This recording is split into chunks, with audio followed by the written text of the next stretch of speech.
ഇന്ന് രാവിലെ നമുക്ക് കഴിക്കാൻ വേണ്ടിയിട്ട് നെയ്യൊക്കെ ഒഴിച്ച് ചുട്ടെടുത്ത ദോശയും തേങ്ങാ ചമ്മന്തിയും. ഇന്നൊരു വെറൈറ്റിക്കായിട്ട് മുളക് ചമ്മന്തി വേറൊരു രീതിയിലാണ് വെച്ചത്. സവോളയും മുളക് പൊടിയും ഉപ്പ് വിനാഗിരി വെളിച്ചെണ്ണ ഇതെല്ലാം കൂടെ മിക്സ് ചെയ്തിട്ട് അങ്ങനെ ഒരു മുളക് ചമ്മന്തി ഉണ്ടാക്കിയത്. കാരണം അരച്ചെടുക്കാനുള്ള നമുക്ക് കറണ്ട് പോയായിരുന്നു, അപ്പോൾ പെട്ടെന്ന് ഇങ്ങനെ ഉണ്ടാക്കി. പക്ഷേ ഇതും ടേസ്റ്റാണ് കേട്ടോ, നല്ല രുചിയാണ്. നമ്മൾ ചോറിനൊക്കെ സാധാരണ ഇത് കഴിക്കില്ല, അപ്പോൾ ഇന്ന് ചമ്മന്തിക്കൊന്ന് ആക്കിയെന്ന് മാത്രം. അപ്പോൾ ഇതൊക്കെ കഴിച്ചിട്ട് ഇന്ന് നമുക്കൊന്ന് മുറ്റത്തേക്ക് ഇറങ്ങണം. രാവിലെ നല്ല രാത്രി തൊട്ട് തന്നെ നല്ല മഴയായിരുന്നു കേട്ടോ. അപ്പോൾ മഴ ഇപ്പോൾ ഒന്ന് തോർന്ന് നിൽക്കുന്ന സമയത്തൊന്ന് പുറത്തേക്ക് ഇറങ്ങിയതാണ്.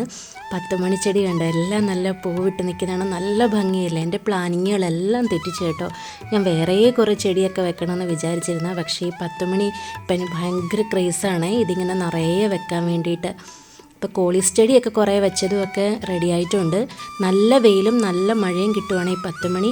ശരിക്കും പറഞ്ഞാൽ വേറെ നമ്മളൊന്നും ശ്രദ്ധിക്കുകയേ വേണ്ട. നമ്മൾ അതിൻ്റെ കമ്പൊന്ന് ഇടയ്ക്കിടയ്ക്ക് ഒടിച്ചു കൊടുത്തു കഴിഞ്ഞാൽ നിറയെ സ്പ്രെഡാവുകയും ചെയ്യും. എപ്പോഴും തന്നെ എല്ലാ ദിവസവും തന്നെ പൂവും കാണും. ഇത് നമ്മൾ കഴിഞ്ഞ ദിവസത്തെ വീഡിയോയിൽ കണ്ടില്ല, കുറച്ച് കോളീസ് ചെടി ഇവിടെ വെച്ച് അത് നല്ല മഴ കിട്ടുന്നതുകൊണ്ട് എല്ലാം കുറച്ച് വളർന്ന് പൊങ്ങുകയും ചെയ്തു. ഇലയൊക്കെ നല്ല സ്മാർട്ടായിട്ടാണ് നിൽക്കുന്നത്. അതിൻ്റെ ബാക്കിൽ നമ്മൾ കുറേ 10 മണി ചെടിയും കൂടെ വെച്ചിട്ടുണ്ട്. അതും ഇനി ഇതുപോലെ തന്നെ ഒന്നാകണം. അപ്പോൾ ഇതിൻ്റെ ഇടയ്ക്കൂടെ നമ്മൾ എന്താ പറയുന്നത്, ചൈനീസ് ബോൾസും വെച്ചിട്ടുണ്ടായിരുന്നു. അതുമൊക്കെ പൂത്ത് നിന്നാലേ ഉള്ളൂ അതിൻ്റെ ഭംഗി വരുള്ളൂ. ശരിക്കും ഇതിങ്ങനെ കാണുമ്പോഴത്തേന് എനിക്ക് മുറ്റം മൊത്തവും ഈ ഒരു 10 മണിച്ചെടി ആക്കാനാണ് ഇഷ്ടം. അതാണ് പ്ലാനിങ് ഇപ്പോഴത്തെ. അതിൻ്റെ ഇടയ്ക്ക് ഉണ്ടോ ഒരരണ എന്തോ ഒരു ഇരയൊക്കെ പിടിച്ചിട്ട് ഇങ്ങനെ ഇരിക്കുക. വീഡിയോ എടുത്തു വന്നപ്പോൾ കണ്ടതാണ്.